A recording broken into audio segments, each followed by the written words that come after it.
Je suis Robert Douby, le gérant des Triptych Games, la meilleure salle d'arcade de la galaxie. Enfin, la dernière, mais tout top. Voici Kram, mon champion. 460 high score sur plus de 30 planètes. Seulement 2 morts. Venez le défier et rejoins-nous chez Triptych Games.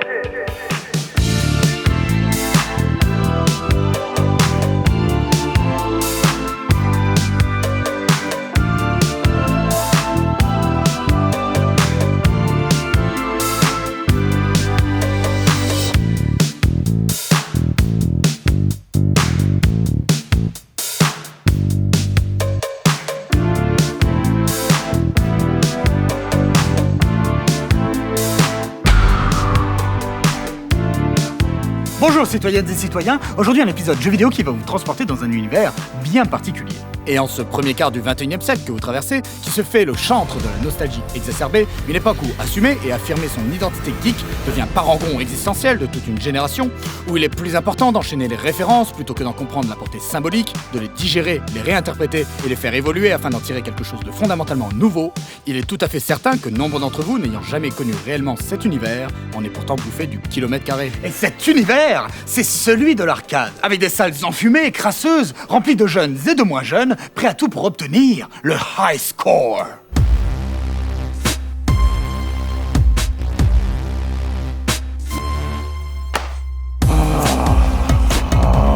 Cet environnement, d'une certaine manière très représentatif de l'époque qu'il a vu naître, parce que oui, les années 80, c'était dégueulasse, eh bien, il a su laisser nombre d'anecdotes et de souvenirs indélébiles à celles et ceux qui ont eu la chance de s'y essayer. Voyons quelques témoignages. Oh, moi je connais pas tous ces trucs, on est né au 23e siècle. Par contre, mais Pac-Man c'est vachement bien. Et je connaissais pas Pac-Man.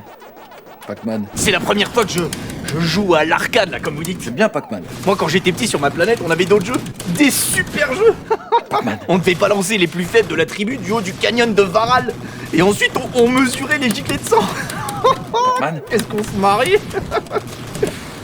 Oh, mais putain, j'ai perdu, vous me faites chier avec vos questions. Barrez-vous. Ok, c'est vrai qu'au final, il y a peu de gens qui ont réellement connu la fièvre des salles d'arcade. Je n'y suis allé que quelques fois dans ma vie. Moi, c'était plutôt dans les bars. Souvent, il y avait une borne ou deux. Et d'ailleurs, la première borne d'arcade à laquelle j'ai joué, Pac-Man. c'est Street Fighter 2. Et ça, c'est plutôt cool. Et aujourd'hui, grâce à Robert Douby, Pac-Man. nous avons accès à de grands classiques du jeu vidéo d'arcade de science-fiction. Penchons-nous un petit peu dessus. Pac-Man.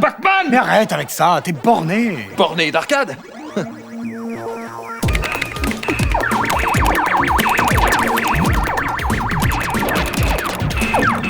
Space Invaders, édité par Taito, est sorti en 1978, jeu qu'on ne présente plus puisqu'il a marqué l'histoire du jeu vidéo et la culture populaire en général. Au programme, une invasion extraterrestre à arrêter au plus vite.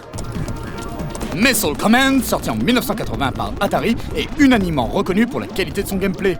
Il s'agira d'arrêter une attaque nucléaire grâce à un système de défense antimissile, en anticipant à la fois les trajectoires des projectiles ennemis, mais également celles de nos propres armes. On a pu l'apercevoir dans Terminator 2 pour une apparition, ma foi, fort à propos.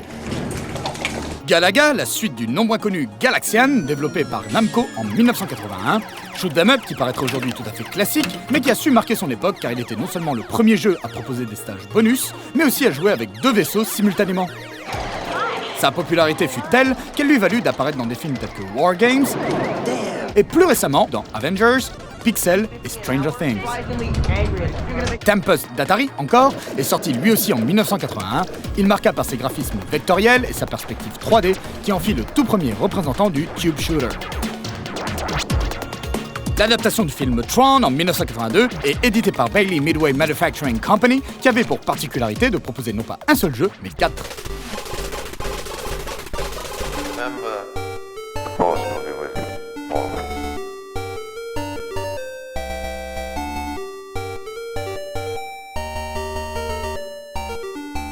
La légendaire borne Star Wars de 1983 par Atari toujours, adaptation extrêmement réussie pour l'époque. Il s'agit d'un rail shooter dans lequel il faudra détruire l'étoile noire.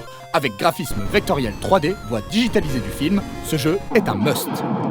Et enfin R-Type, monument du shoot 'em up édité par IRAM et sorti en 1987.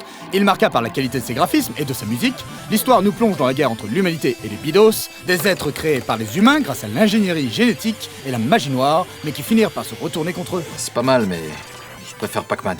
A noter que la direction artistique fut grandement inspirée par le travail de Giger sur le xénomorphe d'Alien. Mais j'ai aussi toujours trouvé que les Bidos, avec leur apparence mi-mécanique, mi-biologique, chaotique et dégueulasse, empruntaient beaucoup à Akira. Le jeu étant japonais, ayant été développé 5 ans après le film, cela ne m'étonnerait pas trop. Les présentations sont donc faites, mais qu'est-ce qui me pousse aujourd'hui à vous parler d'arcade ? Fuir la réalité, fuir les problèmes. Quand est-ce que vous allez vous décider à faire face à tout ça, hein ? Oh, tu m'écoutes ? Toutes les formes d'art, dont le jeu vidéo fait partie, stimulent l'imagination et l'arcade ne fait pas exception. Il faut bien se rendre compte qu'il s'agit d'une époque où en quelques pixels, en plus d'imposer un gameplay novateur, il fallait créer tout un univers. Et je vous avais déjà parlé dans un épisode précédent des heures de dogfight endiablées que j'avais connues sur le Top Gun de l'Amstrad. Pas de musique évidemment, hein, quelques bruitages nuls à chier, et pourtant j'avais l'impression d'être aux commandes d'un jet.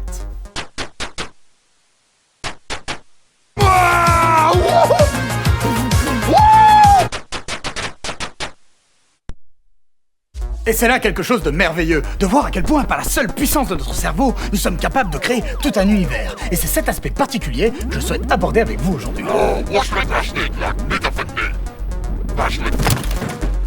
Mais il serait faux de penser que cette excitation de l'imagination ne serait que de notre fait. Non, elle se nourrit de stimuli extérieurs. En l'occurrence, pour Top Gun, il pouvait s'agir de la boîte du jeu ou encore tout simplement le film dont il était tiré. Et une époque où Internet n'existait pas et où l'information était moins apportée et où le bouche à oreille fonctionnait encore énormément, surtout chez les jeunes, eh bien un jeu d'arcade pour attirer le chaland se devait de jouer sur plusieurs niveaux, et notamment en stimulant l'imaginaire. Ouais. Bien ça, ouais. Et c'est la borne d'arcade, en tant qu'objet physique, qui allait permettre aux éditeurs de jouer sur ces affects. Et c'est peut-être ici que va s'exprimer la vraie composante SF de ces jeux. Le cas de Space Invaders est intéressant, puisque la borne présente l'aspect physique des envahisseurs sous la forme d'êtres bipèdes. Aucune de ces créatures ne sont présentes dans le jeu, les envahisseurs y ont plusieurs formes, et jamais ils ne ressemblent à ces dessins. Pour l'anecdote, cela s'explique par le fait que les illustrations ont été réalisées avant le développement du jeu. Mais...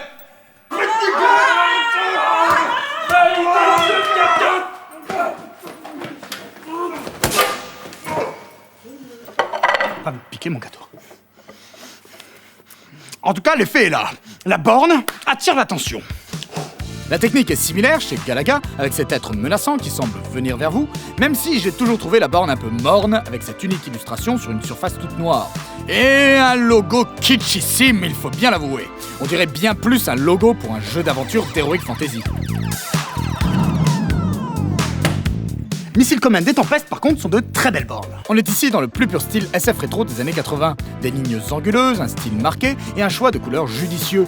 A noter que pour Tempest, les lasers qui se rejoignent en une explosion suggèrent l'expérience de tube shooter qu'apportera le jeu. Mais en ce qui concerne les bornes de Tron et de Star Wars, la chose est plus aisée. Car évidemment, les noms des films parlent immédiatement au commun des mortels. L'univers y est déjà installé. Néanmoins, il s'agit de faire honneur à ces noms et on peut constater un réel effort en termes de design.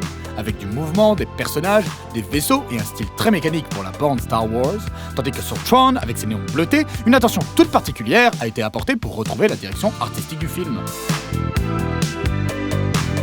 R-Type, quant à lui, est un peu à mi-chemin entre toutes ces tendances. Sachant que le jeu est sorti quelques mois après Alien le Retour, film qui consacrera le xénomorphe comme figure du cinéma d'action, le film aura fortement influencé le jeu de son développement jusqu'au packaging de sa borne. Si elle n'est pas l'adaptation d'un film, certains ennemis sont grandement inspirés du xénomorphe de Giger. Il était évident qu'il fallait mettre en avant cet aspect. C'est donc le premier boss du jeu qui se trouve menaçant sur la borne. Une promesse d'aventure et d'action que le jeu apporte de par son animation soignée, ses multiples armes et son rythme soutenu. Fuir la réalité, fuir les problèmes. Quand est-ce que vous allez vous décider à faire face à tout ça, hein ? Oh, tu m'écoutes ? Ah bah tu vois, tu étais déjà ailleurs, pas capable de se concentrer plus de 5 minutes. Nous avons parlé ici de la jaquette de ces jeux, mais c'était loin d'être suffisant pour se démarquer de la concurrence. Oui, le visuel était accrocheur, oui, cela excite l'imagination, mais l'imagination se décuple grâce à un stimuli physique lorsqu'il y a mise en situation. Et c'est là que l'arcade, et a fortiori l'arcade de science-fiction, a su se démarquer. Car si certains jeux se sont contentés de ne proposer que quelques boutons et un joystick tout ce qu'il y a de plus simple, d'autres ont poussé la réflexion plus loin en proposant aux joueurs une immersion plus forte. Tempest proposait une molette afin de diriger son vaisseau sur la surface du tube. Missile Command faisait tout pour que vous vous sentiez tel un chef d'artillerie en vous faisant diriger le viseur au track barrel, puis en vous permettant de contrôler 3 batteries de tir avec chacun un bouton différent. Et Tron proposait un joystick dont la forme et le design personnalisé renforçaient l'immersion ainsi qu'une molette. Enfin, Star Wars, une bande sortie en 2 versions. Une version upright, comme on dit dans le jargon, que nous avons ici, et une version avec cockpit que vous pouvez voir adoubée par George Lucas lui-même.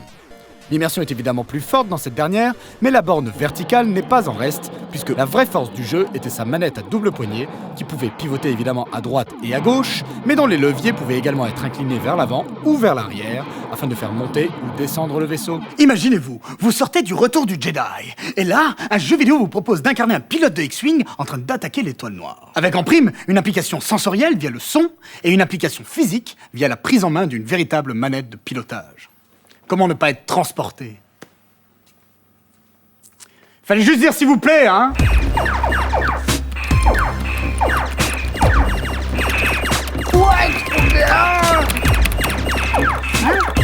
Oui. Au final, pourquoi vous parlez de tout cela? De ce vécu si particulier? Eh bien parce que, comme je le disais en introduction, vous vivez une époque où le « c'était mieux avant », s'il n'est sûrement pas plus répandu qu'autrefois, trouve au final une caisse de résonance plus forte via le web. Il devient presque un mode de vie et une affirmation de soi et de la génération à laquelle on s'identifie. Et alors qu'à votre époque, les jeux AAA rivalisaient dans la course aux armements, de meilleurs graphismes, des univers de plus en plus complexes, des open world de plus en plus grands, on pourrait penser que tout était donné sur un plateau d'argent aux joueurs, qu'on leur demandait de moins en moins cette application sensitive, physique et émotionnelle, accentuant ainsi ce sentiment de lassitude et cette illusion d'un passé idéal. Mais je pense qu'il n'en est rien. La réalité virtuelle, par exemple, et ses divers accessoires sortis au cours du 21e siècle, vous permettent de retrouver ce vécu physique du jeu. Il a même pour lui de l'accentuer, comme il ne l'a jamais été auparavant, En vous faisant bouger votre cul. de fait, nous pourrions même dire que la réalité virtuelle est l'aboutissement total de l'arcade, son évolution ultime. Mais même sans aller dans le domaine de la réalité virtuelle, les développeurs continuent à exciter notre imagination, même dans des univers qui, de par leur grandeur et leur ambition, sembleront tout vous donner.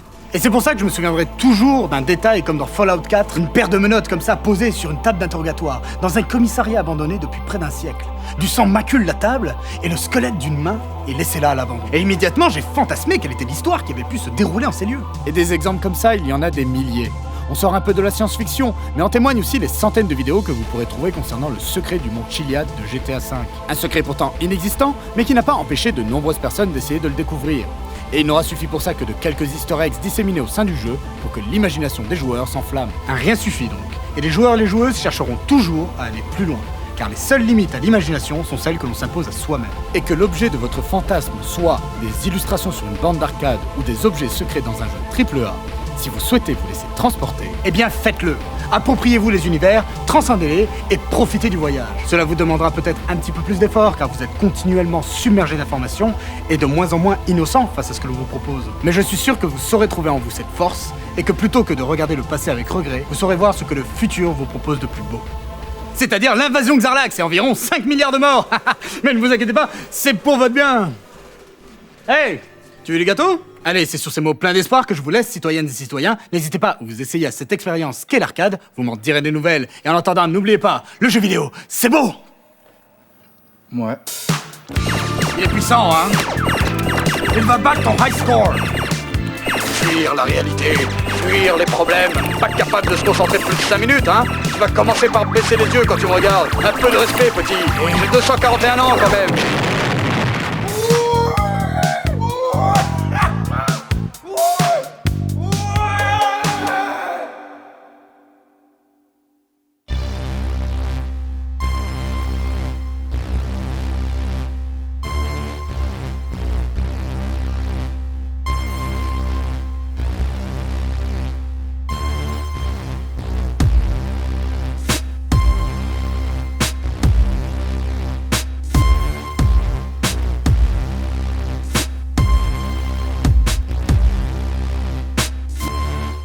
Bonsoir.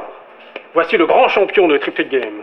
Si vous souhaitez vous mesurer à lui, venez chez nous. Non! Moi j'ai besoin de lui! Prenez celui-là, il me saoule et il y a des bordex à nettoyer! Pac-Man?